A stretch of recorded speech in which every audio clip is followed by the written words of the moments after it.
got assigned to the company up in the hedgerows, and they had just come off of a pretty bad beating up a hill number. Everything was hill number, I don't know, 122 or something.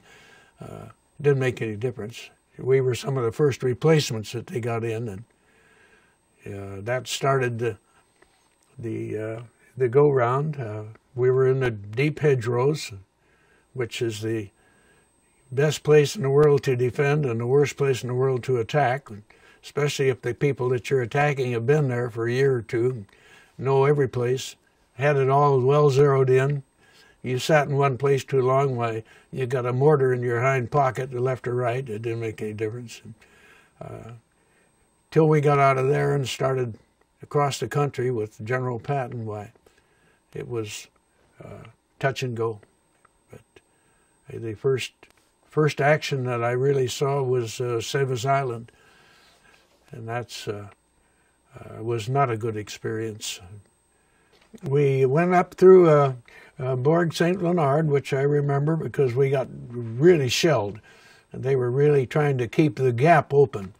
The Falaise Gap was a place where 3 or 4 major highways went through a big set of rolling hills. They called them mountains, we called them hills, and they all came through the same place at this town of Chambois, which formed what they called the Gap, the Falaise Gap. And they were trying to get everything they could out of it.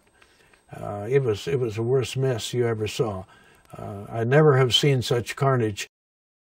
We moved on up into the town of Chambois, went through the town, and set up on the edge of an orchard. We pulled in there at night and set up our machine guns to cover the field, which was where anybody could largely attack from us. There was a lot of noise across the field, but we couldn't tell what it was. It was getting dark. So we set up and bedded down. We'd been a long ways that day.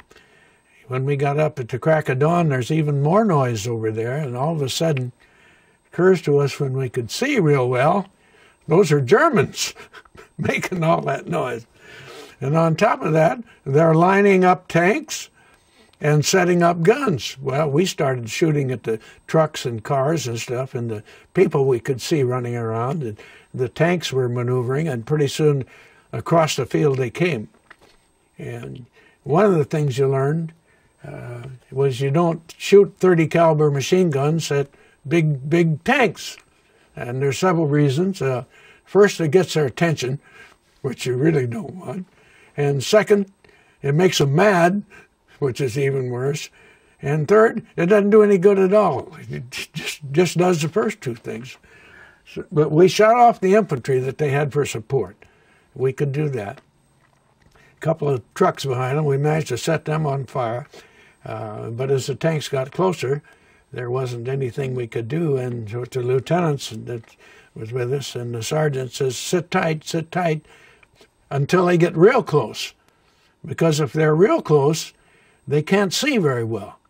And if you've shot off their infantry, they do that. Well, we waited till they got right in almost amongst us, and then we took off. We went back across the stream, set up in the farm, and the tanks milled around for a while, but with no support, they were vulnerable, so they backed off and went back across the field.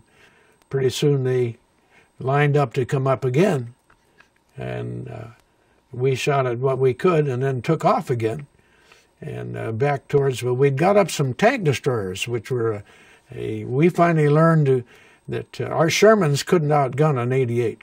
But we brought them up to the edge of the ditch, but they couldn't see through this orchard and all the sheds and stuff that were there. And we're back screaming at them, get those tanks off of us. And they said, we can't see them, we can't shoot them. Well, then comes the idea, maybe early on shell shock or something, I don't know. I can see where they are, and I can see you. If I show you where they are, will you fire blind? And then we'll correct. And they said, sure. So, all right, and I line it up myself and say that small building there, which were made just out of almost loose stones. There's a big tank right behind that one.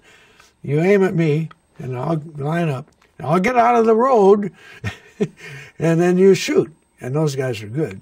They would put an armor piercing through the building, and then followed up with an HE. And they never parked in wide open. They parked behind trees or bushes or something, and they knocked out 2 tanks and chased another one off, and that was working. I'm still out in the middle, feeling pretty smart, and hiding behind an apple tree, apple orchard. Well, I didn't see the 3rd tank or the 4th tank or whatever one it was, and he shoots me right through the apple tree. French apple trees are not worth a damn. Bullet penetrated the tree and most of the way through my leg without ever hitting anything vital. What the sensation is, I don't recommend it. It felt like being hit with a sledgehammer. And I honestly couldn't tell you whether I had a leg, didn't have a leg, it was busted, or I could run like hell. Tank is coming after me. He quit shooting. I guess he's going to run over me. I don't know. Maybe he thought he didn't need to. And real quick decision, either I can run like hell or this is it.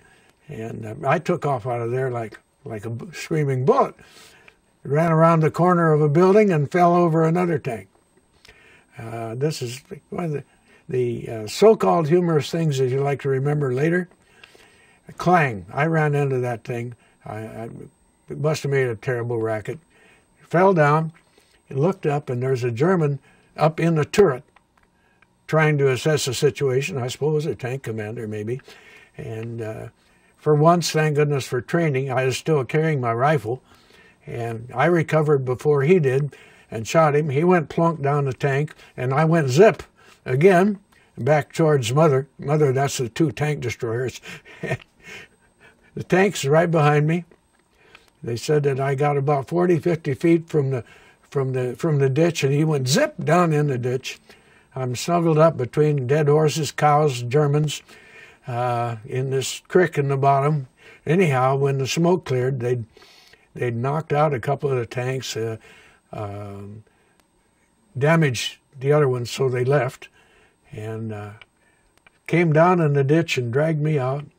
Said they had to pour some water over me before they could get too close to me. I'm deaf in a post. Got me up to the top and checked me out to see that other than the hole in my leg, which at the speed I'd come in wasn't too bad, washed me down. I went over to an aid station, and the doctor slaps a super Band-Aid on it and said, "You want to go to the hospital?" And I said, "No, I'm still mobile." And once they closed the gap and the prisoners started, as soon as we shot up to the last tanks, white flags started popping up. We'd had a lot of different people wounded and everything. And the problem was, once they sent them to the hospital, we didn't get them back. And you get really attached. They say family ties are strong. The ties you get with the people you serve with like that are about as strong as they can get.